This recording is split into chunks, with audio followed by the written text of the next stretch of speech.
फिर से एक नए वीडियो में आप लोग का स्वागत है। आज मैं आप लोगों को वर्ग, आयत, घन और घनाभ का फॉर्मूला ट्रिक के द्वारा लिखने के लिए सिखाने वाला हूं इस वीडियो में। अगर आप इससे पहले फॉर्मूला को रट करके याद करते थे और रटा हुआ चीज अधिकतर याद नहीं रहता है, तो बिना रटे हुए सभी फॉर्मूला को आसानी से कैसे लिख सकते हैं आज इस वीडियो में बताने वाले हैं। तो इसीलिए आप इस वीडियो को शुरू से लेकर के अंत तक जरूर देखिए ताकि आप 100% ये ट्रिक समझ सके और फॉर्मूला रटने से आप बच सके। तो सबसे पहले हम वर्ग लिए हैं, ये वर्ग का चित्र दिखाई दे रहा है। वर्ग में क्या होता है, सभी भुजा बराबर रहता है। अगर हम इसको ए मानेंगे, ये भुजा को ए मानेंगे, तो ये भी ए हो जाएगा और ये भी ए हो जाएगा और ये भी ए हो जाएगा। चार भुजा है वर्ग में और चारों भुजा बराबर होता है वर्ग का। तो वर्ग का हम परिमाप लिखेंगे, तो परिमाप लिखना कैसे है, तो देखिए यहाँ पे कितना भुजा है, चार भुजा है। तो यहाँ से यहाँ तक एक भुजा है, तो इसका माप क्या है, ए है, तो ए लिख दिए। और उसके बाद ये भी एक भुजा है, तो हम क्या करेंगे, जोड़ते जाएंगे। मतलब यहाँ से जिस जिस पाथ पे हम चलेंगे उसको जोड़ते जाना है। तो यहाँ तक चले तो ए आया दूरी, तो ए लिख दिए। और यहाँ से लेकर के यहाँ तक ए है, ए फिर लिख दिए, लेकिन प्लस करके करना है, ये ध्यान रखना आपको। यहाँ से यहाँ तक, यहाँ से यहाँ तक, फिर यहाँ से यहाँ तक, यहाँ से यहाँ तक। चार भुजा है तो चारों को दूरी का आपस में जोड़ देना है, सभी दूरी को आपस में जोड़ देना है। तो सभी दूरी ए है, वर्ग में सभी भुजा बराबर होता है। तो चार भुजा है और चारों का दूरी ए इकाई है या मात्रक होगा। तो सभी को हम क्या करेंगे, जोड़ देंगे। तो 4 बार ए आया है तो हम क्या लिखेंगे, 4a। तो वर्ग का परिमाप आपको रटना पड़ता है कि वर्ग का परिमाप बराबर 4 गुना भुजा, एक मतलब हुआ भुजा। तो यहाँ पे 4a हो जाएगा। तो a बराबर हो गया भुजा, a को हम भुजा बोलेंगे हिंदी में। समझ में आ गया होगा कि अब किस तरीके से 4a आया।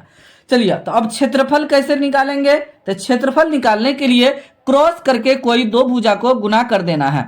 यहाँ पे देखिए, तो ये a इकाई है और ये भी a इकाई है। तो आपस में इसको कोना कोनी या इधर से या इधर से या इधर से क्रॉस करके आपको गुना कर देना। तो गुना कर देंगे तो a गुना a हो जाएगा। करने के बाद एक a गुना होगा, a गुना a होगा, तो a स्क्वायर हम इसको लिखेंगे। तो वर्ग का क्षेत्रफल हम याद करते हैं भुजा स्क्वायर। अब देखिए विकर्ण हमको निकालना है, लाइन ड्रॉ कर देंगे तो ये हो जाएगा विकर्ण। तो विकर्ण ये हो जाएगा। तो विकर्ण निकलेगा कैसे, तो देखिए विकर्ण निकालने के लिए तो सबसे पहले रूट अंडर करना पड़ेगा और ये भुजा का स्क्वायर करके जोड़ देंगे भुजा को। मतलब भुजा तो एक ही दिया हुआ रहेगा, तो उसी को क्या कीजिए, स्क्वायर कर दीजिए, फिर जोड़ लिखिए और फिर उसी को एक बार और स्क्वायर कर दीजिए। करने के बाद आपके पास आ जाएगा, यहाँ पे जोड़ना पड़ेगा। तो ए स्क्वायर को जोड़ेंगे तो 2a स्क्वायर हो जाएगा। तो ए स्क्वायर को हम क्या करेंगे, बाहर निकाल सकते हैं। तो ए स्क्वायर को जब हम बाहर निकालेंगे तो क्या हो जाएगा, ए हो जाएगा, रूट का बाहर निकलेगा क्योंकि स्क्वायर लगा है तो ये रूट के बाहर निकल जाएगा। तो ए बाहर निकलेगा तो ये हो जाएगा a√2, मतलब हुआ भुजा गुना √2। तो ये विकर्ण निकल गया। देखिए तो बिना याद किए हुए आसानी से ये फॉर्मूला लिखा जा चुका है। अब आयत का फॉर्मूला देखते हैं कि ट्रिक के द्वारा हम कैसे लिख सकते हैं। ये आयत है, आयत में आमने सामने के भुजा बराबर होता है। यहाँ से यहाँ तक ये लंबाई है तो ये चौड़ाई हो जाएगा। आमने सामने के भुजा बराबर होता है तो ये लंबाई है तो ये भी लंबाई हो जाएगा और ये चौड़ाई हो जाएगा। तो ये समझ में आ गया होगा कि आमने सामने के भुजा बराबर और समांतर रहता है। ये भुजा बराबर है और समांतर है। अगर ये 2 सेंटीमीटर लंबा है तो ये भी 2 होगा, ये 1 है तो ये भी 1 हो जाएगा। तो इस तरीके से हम यहाँ पे दिखाए इसको।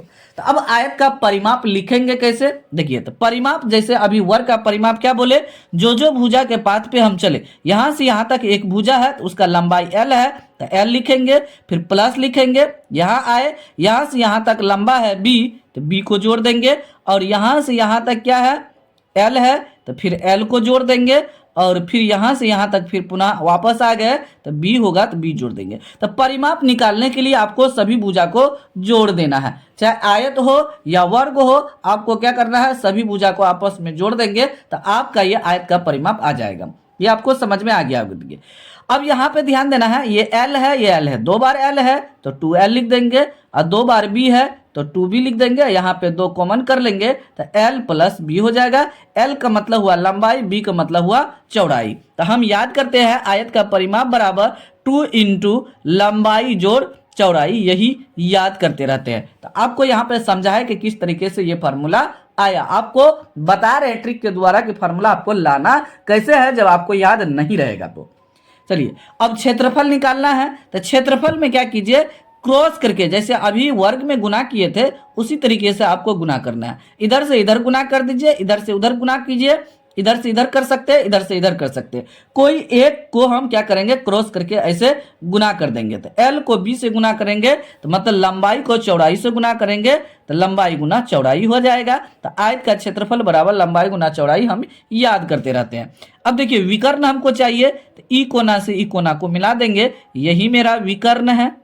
विकर्ण है तो विकर्ण निकालने के लिए आपको करना क्या होगा, रूट लिखना पड़ेगा। और ये जिसको हम क्या किए, गुना के रूप में लिखे, तो इसका भी स्क्वायर कर देंगे और इसका भी स्क्वायर करके जोड़ के रूप में लिख देंगे। मतलब L स्क्वायर और जोड़ B स्क्वायर हम लिख सकते हैं। यही मेरा आयत का विकर्ण हो जाएगा, रूट अंडर लंबाई स्क्वायर प्लस चौड़ाई स्क्वायर।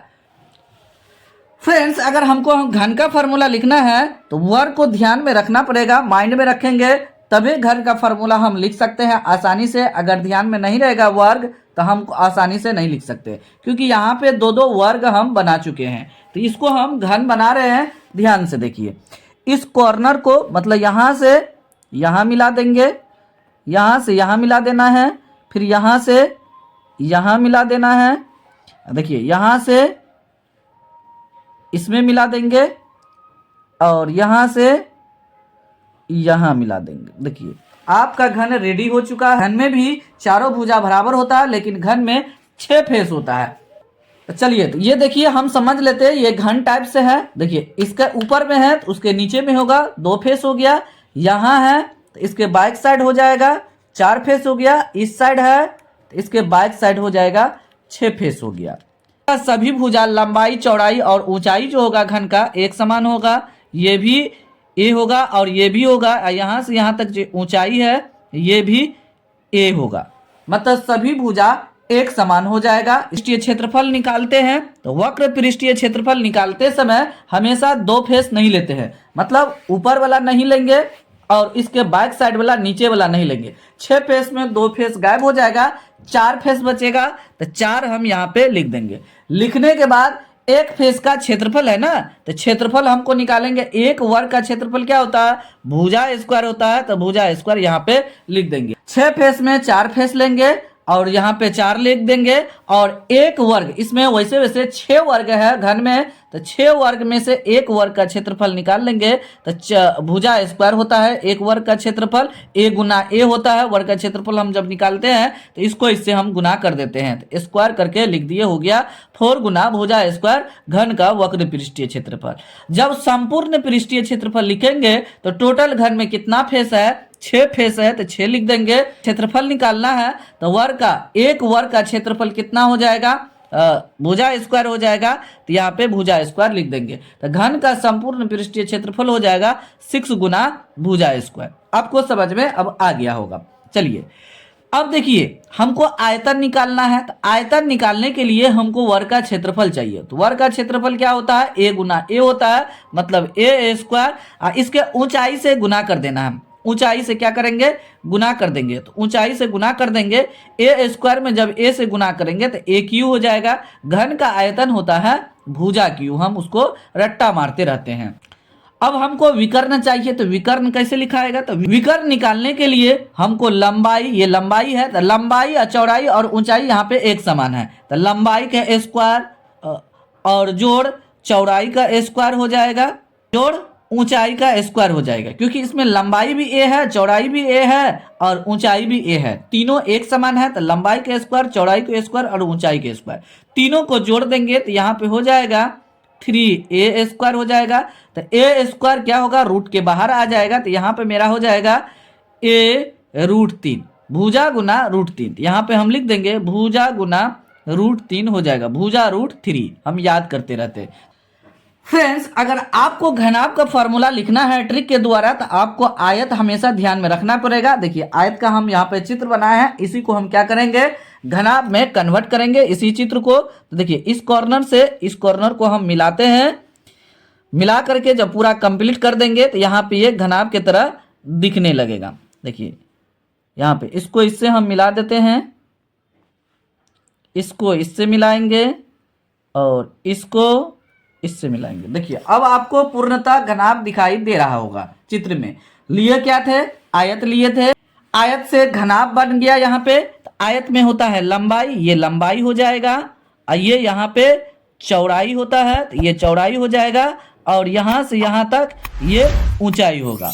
तो लंबाई, चौड़ाई और ऊंचाई अलग अलग इसमें आता है घनाभ, तभी ये घनाभ कहलाएगा। देखिए अब ये आपको यहाँ पे दिखाई दे रहा है, ये घनाभ की तरह दिखाई दे रहा है। इसमें 6 फेस होगा, ये ऊपर में है, इसके नीचे भी होगा जस्ट, ये बगल में है, इस साइड से बगल में है तो इस साइड भी होगा, और इस साइड से देखिए इस साइड से भी है, मतलब इसका अपोजिट। 1 2 ऊपर नीचे 4 हो गया, इस साइड और इस साइड 6 हो गया।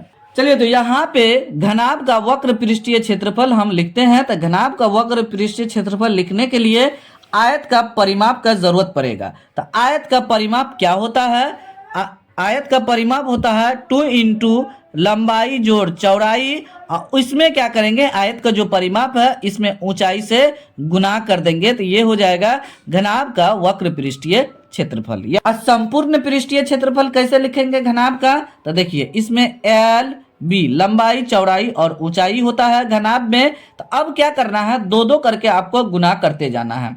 कैसे करना है, L को B से गुना कर देना है तो LB हो जाएगा, और बीच में जोड़ लिखते जाना है। फिर B को H से गुना कर देना है तो BH हो जाएगा जोड़, और फिर L को H से गुना कर देना है तो हो जाएगा LH। इस तरीके से आपको करते जाना है। पहले लंबाई और चौड़ाई ऊंचाई लिख देंगे और 2 करके गुना करते जाएंगे। गुना करने के बाद ये जो है यहाँ पे आया है घनाभ का संपूर्ण पृष्ठीय क्षेत्रफल, पहले 2 लिख लेंगे क्योंकि 2 बार आएगा, मतलब एक आयत का ये क्षेत्रफल है।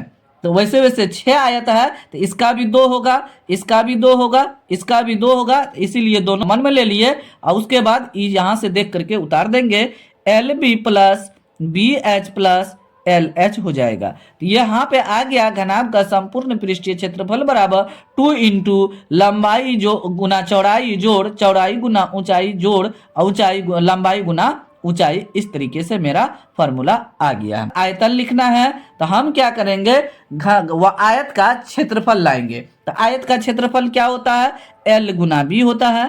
तो L गुना B आयत का ये क्षेत्रफल है, इसमें हम ऊंचाई से गुना कर देंगे तो ये हो जाएगा घनाभ का आयतन। मतलब तीनों को लंबाई चौड़ाई और ऊंचाई तीनों का आपस में गुना कर देंगे तो ये घनाभ का आयतन हो जाएगा। अगर हम H को हटा देते हैं तो ये दोनों मिल करके आयत का क्षेत्रफल होगा, और इसी में ऊंचाई से गुना कर देंगे तो ये हो जाएगा घनाभ का आयतन। चलिए तो विकर्ण कैसे लिखना है, तो विकर्ण लिखने के लिए आपको रूट अंडर करना पड़ेगा, और लंबाई का स्क्वायर प्लस चौड़ाई का स्क्वायर प्लस ऊंचाई का स्क्वायर कर देंगे, मतलब तीनों को स्क्वायर करके अब बीच में प्लस कर देंगे तो ये मेरा घनाभ का विकर्ण आ जाएगा। देखिए इतना आसान था ये फॉर्मूला लिखना। अगर आपको कोई भी फार्मूला लिखने में दिक्कत हो रहा है तो आप जरूर कमेंट बॉक्स में कमेंट कीजिए। इस चैनल के माध्यम से आपको आसान से आसान तरीका बताया जाएगा कि किस तरीके से आप किसी भी फार्मूला को लिख सकते हैं, और बिना फार्मूला याद किए हुए क्वेश्चन को भी आसानी से आप सॉल्यूशन कर सकते हैं। केवल आपको प्रैक्टिस करना है, थोड़ा सा समय देना है, और इस चैनल पे जितना भी वीडियो है सभी वीडियो को देखना है। फिर भी आपको किसी भी प्रकार के किसी भी टॉपिक में अगर दिक्कत है तो जरूर आप कमेंट बॉक्स में कमेंट कीजिए, ताकि आपको इस चैनल के माध्यम से उस टॉपिक पे वीडियो बना के आपको बताया जा सके।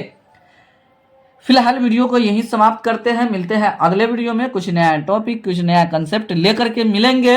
तब तक आप लोग इस चैनल के सभी वीडियो को देखते रहिए, एंजॉय लीजिए। Thanks for watching this video.